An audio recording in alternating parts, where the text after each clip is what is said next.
دن بدن کھلنے لگا ہے نعمت الاسلام یہ۔ بسم اللہ الرحمن الرحیم۔ صرف 5 منٹ کا مدرسہ قرآن و حدیث کی روشنی میں 88واں دن 28 ربیع الاول۔ نمبر 1، اسلامی تاریخ۔ حضور صلی اللہ علیہ وسلم کا شام کا پہلا سفر۔ دادا عبد المطلب کے انتقال کے بعد حضور صلی اللہ علیہ وسلم اپنے چچا ابو طالب کے ساتھ رہنے لگے۔ وہ اپنی اولاد سے زیادہ آپ سے محبت کرتے تھے۔ جب وہ تجارت کی غرض سے شام جانے لگے تو آپ صلی اللہ علیہ وسلم اپنے چچا سے لپٹ گئے۔ ابو طالب پر اس کا بڑا اثر پڑا اور آپ صلی اللہ علیہ وسلم کو بھی سفر میں ساتھ لے لیا۔ اس قافلے نے شام پہنچ کر مقام بصرہ میں قیام کیا۔ یہاں بحیرہ نامی راہب رہتا تھا جو عیسائیت کا بڑا عالم تھا۔ اس نے دیکھا کہ بادل آپ صلی اللہ علیہ وسلم پر سایہ کیے ہوئے ہے اور درخت کی ٹہنیاں آپ پر جھکی ہوئی ہیں۔ پھر اس نے اپنی عادت کے برخلاف اس قافلے کی دعوت کی۔ جب لوگ دعوت میں گئے تو آپ صلی اللہ علیہ وسلم کو کم عمر ہونے کی وجہ سے ایک درخت کے پاس بٹھا دیا، مگر بحیرہ نے آپ صلی اللہ علیہ وسلم کو بھی بلوایا اور اپنی گود میں بٹھا کر مہر نبوت دیکھنے لگا۔ انہوں نے تورات و انجیل میں آخری نبی سے متعلق ساری نشانیوں کو آپ صلی اللہ علیہ وسلم کے اندر موجود پایا۔ پھر ابو طالب سے کہا کہ تمہارا بھتیجا آخری نبی بننے والا ہے، ان کو ملک شام نہ لے جانا ورنہ یہودی قتل کی کوشش کریں گے۔ انہیں واپس لے جاؤ اور یہود سے ان کی حفاظت کرو۔ چنانچہ ابو طالب اس مختصر سی گفتگو کے بعد آپ صلی اللہ علیہ وسلم کو لے کر بحفاظت مکہ مکرمہ واپس آ گئے۔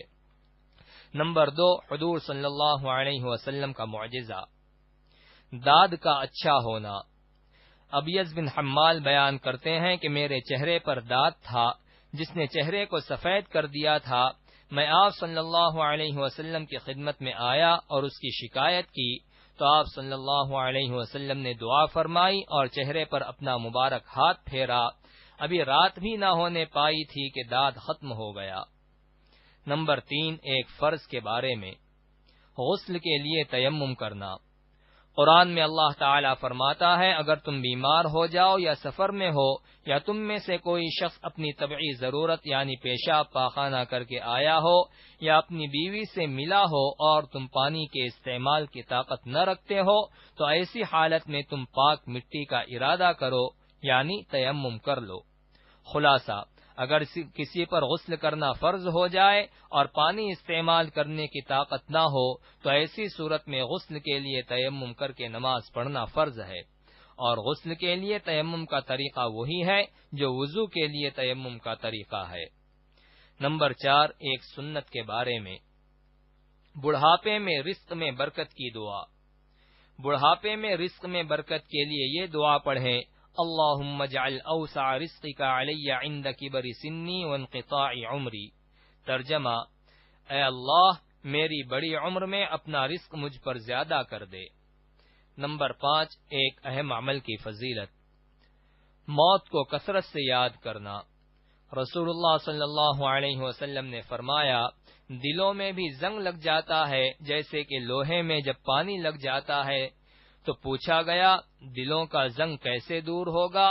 رسول اللہ صلی اللہ علیہ وسلم نے فرمایا موت کو خوب یاد کرنے اور قرآن پاک کی تلاوت سے۔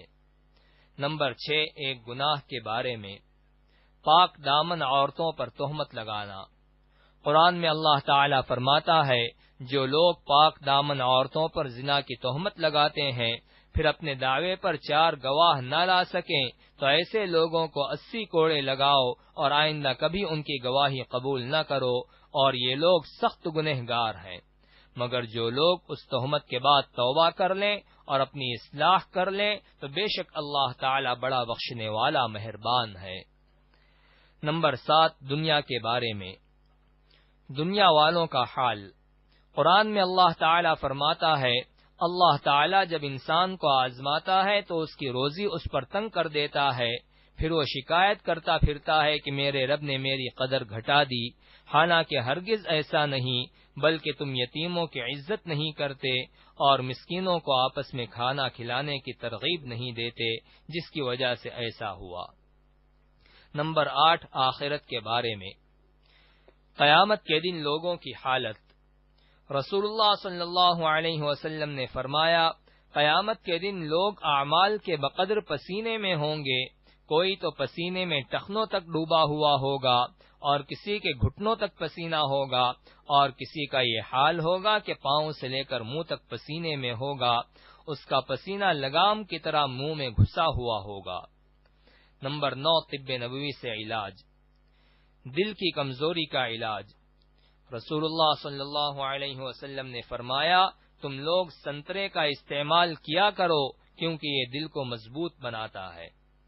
فائدہ، محدثین تحریر فرماتے ہیں کہ سنترے کا جوس پیٹ کی گندگی کو دور کرتا ہے، قے اور متلی کو ختم کرتا ہے اور بھوک بڑھاتا ہے۔ نمبر 10، نبی صلی اللہ علیہ وسلم کی نصیحت۔ رسول اللہ صلی اللہ علیہ وسلم نے فرمایا، دعوت دینے والے کی دعوت قبول کرو اور ہدیہ واپس مت کرو اور مسلمانوں کو مت مارو۔